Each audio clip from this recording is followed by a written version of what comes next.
Snappy girl सपना के second husband Rajveer जी की डेथ का केस ओपन होने जा रहा है।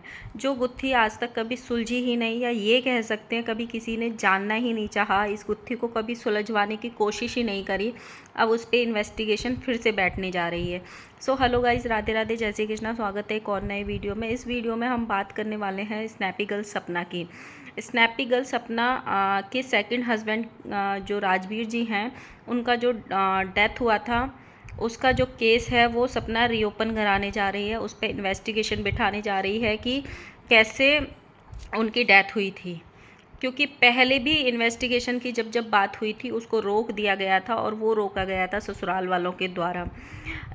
इसमें सबसे सामने जो आई थी ना, वो सबसे पहले रिएक्शन विद अलका आई थी। वो उनके घर तक भी गई थी पता करने के लिए कि उनकी डेथ कैसे हुई थी, लेकिन उसको वहाँ से भगा दिया गया ये कह के कि हम अभी कुछ नहीं बता सकते, हमारे घर के दोनों बेटे चले गए, हमें कोई केस नहीं करना, हमें कुछ नहीं जानना, लाइक दैट ऐसे बोला गया था उनसे।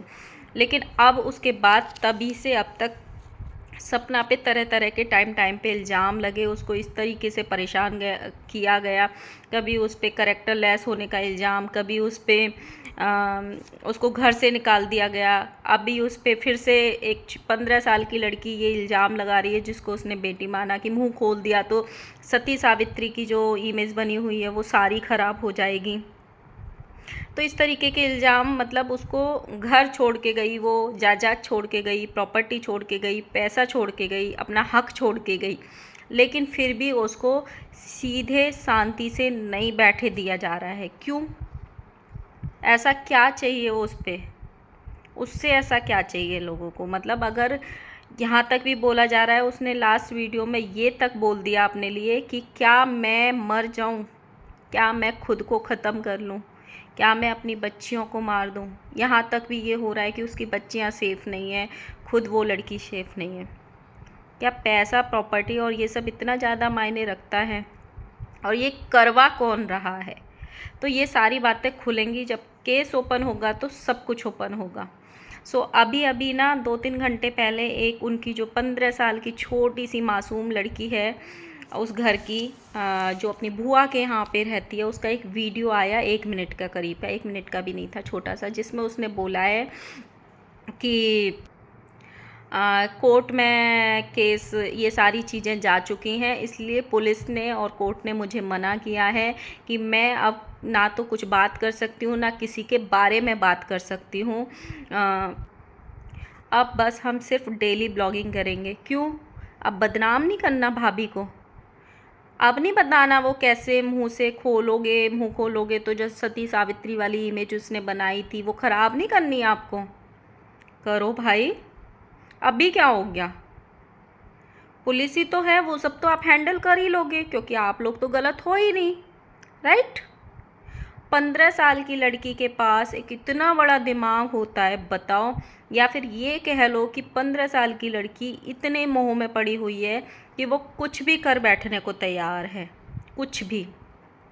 पर मेरा एक सवाल था भाई, कि जब वो लड़की इतनी ख़राब थी, ये वाली यानी सपना, जब वो इतनी ख़राब थी, उसकी इतनी गंदी इमेज थी, तो क्यों दिन रात उसके आगे पीछे घूमते थे?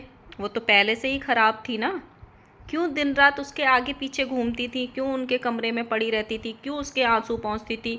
क्यों उसका ख्याल रखती थी जब उसकी इतनी गंदी इमेज थी? तो एक पुलिस की धमकी से डर गए? क्यों? बात करिए, बदनाम करिए, तुम्हारा हक बनता है। अब ये भी बात सामने आई है कि जो पूरे सोशल मीडिया के जितने भी इनके घर में चैनल थे, पासवर्ड थे, वो ये बेचारी छोटी बच्ची के पास रहते थे, और ये अब हुई हैं 15 साल की, जब तो 13 साल की ही थी। तो जितने भी चैनल्स के पासवर्ड थे, इंस्टाग्राम वगैरह के, सबके ये मैडम के पास रहते थे। और ये भी बात निकल के आई है कि जो सपना के हस्बैंड का जो इंस्टाग्राम अकाउंट था, उस पर डेथ के 1 घंटे पहले एक पोस्ट आई थी अलविदा करके। और वो डेथ के 1 घंटे पहले उसको कैसे पता चल गई कि मैं मरने वाला हूँ? और डेथ के 1-2 घंटे बाद या 1 दिन बाद ये जो छोटी लड़की है, इसने अपने वाईटी चैनल पे एक पोस्ट किया था कि भगवान तुमने क्यों मेरे दोनों भाइयों को छीन लिया? क्या जिस घर में जवान डेथ हुई हो उस घर में लोग इस काबिल होते हैं कि इस तरह की पोस्ट कर दें?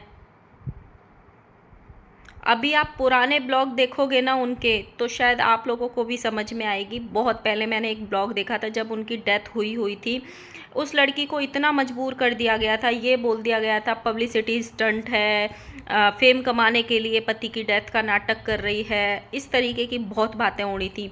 उस लड़की को मजबूरन अपने पति की डेड बॉडी की फ़ोटो तक लगानी पड़ी थी एक ब्लॉग में। देख लेना, 1-1.25 साल पहले का ब्लॉग पड़ा हुआ है अभी भी।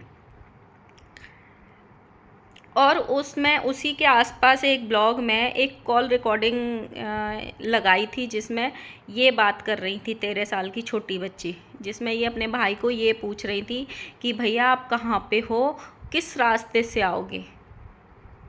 और वो माँ से बुलवाया जा रहा था कि वो रास्ते से मत आना, वहाँ पे तारें कटी हुई हैं। और अभी भी पड़ी है वो वाली कॉल रिकॉर्डिंग भी। तो दूसरे रास्ते से आना भैया, आप वहाँ पे तारें कटी हुई हैं। तो उसको दूसरे रास्ते पे जानबूझ के बुलाया गया था क्या? अभी केस ओपन होगा तो फिर सब ओपन, और होना भी चाहिए। उसकी बच्चियाँ हकदार हैं, उसकी बीबी हकदार है ये जानने की कि उनके बाप की, उसके पति की डेथ कैसे हुई। बहुत सारी जगह ना ये बात उड़ रही है कि वो पहले से अफेयर में थी। सूरज जी के जाने के तुरंत बाद ही उसने चूड़ियाँ पहन ली, ये सब कर लिया और तुरंत शादी कर ली। तो मैं आपको बता दूं कि अगर मान लो वो उससे प्यार भी करती थी, मान लो प्यार भी करती थी, तो क्या उसको भी मरवा देगी? जिससे प्यार करती थी उससे शादी कर ली, तो क्या उसको भी मरवा देगी वो? और दूसरी बात चूड़ी पहनने की, हमारे साइड में, मुझे नहीं पता किस किस के साइड ऐसे होता है, बट इंडिया में बहुत सारी जगह मैंने अपने घर में देखा है। मेरे पापा की जब डेथ हुई थी या मेरे बाबा की जब डेथ हुई थी, तो जो विडो औरत होती है उसका भाई 12वें दिन चूड़ी, बिछिया और साड़ी लेके आता है। वो सर पे साड़ी रखता है, चूड़ी पहनाता है और बिछिया दाबता है 12वें दिन। फिर वो 1.25 महीने के बाद जो विडो औरत है वो अपने मायके जाती है, फिर मायके से नई साड़ी पहन के आती है। उसका भाई उसको नई साड़ी पहनाता है, नए बिछवे पहनाता है, शगुन के एक एक, ताकि कोई आन होती है वो खुल जाए, और चूड़ी डालता है 2-2, 4-4। और ये रिचुअल शायद इसलिए बनाए गए हैं, मुझे ज़्यादा नहीं पता, शायद इसलिए बनाए गए हैं कि दुनिया उस औरत को गंदी नज़र से ना देखे। तो ये होता है। जो लोग ये सवाल कर रहे हैं कि उसने 4 दिन बाद ही चूड़ी पहन ली, 4 दिन बाद ही ये कर दिया, तो ये रिचुअल्स हैं, होते हैं बहुत सारी जगह। और एक बात और, जब आप अनमैरिड होते हो ना, किसी की भी इज्जत उछालना बहुत आसान है, लाइक भाभी की या किसी और की। ये बात मत भूलो कि 4-6 साल बाद शादी तुम्हारी भी होनी है। अभी आप सोचो, ये 15 साल की लड़की में अभी इतना दिमाग है, अभी इतनी पॉलिटिक्स खेलती है, अभी इतनी चालाकियां भरी हैं, अभी इतनी साजिशें भरी हैं, तो शादी के बाद क्या करेगी ये लड़की? शादी के बाद, और जिस प्रॉपर्टी की लड़ाई ये लड़की लड़ रही है, क्या इसके माँ बाप ये प्रॉपर्टी उसको देंगे? कभी नहीं देंगे। शादी के बाद खाली हाथ ही जाओगी मायके से, कोई प्रॉपर्टी नहीं मिलेगी तुमको। जिस प्रॉपर्टी के लिए तुम किसी औरत को बदनाम कर रही हो, उसका हक छीन रही हो, उसकी बेटियों का हक छीन रही हो, वो प्रॉपर्टी तुम्हें भी नहीं मिलने वाली, क्योंकि तुम तो इस घर की हो ही नहीं। तुम्हें तो शादी करके दूसरे घर में जाना है एक दिन।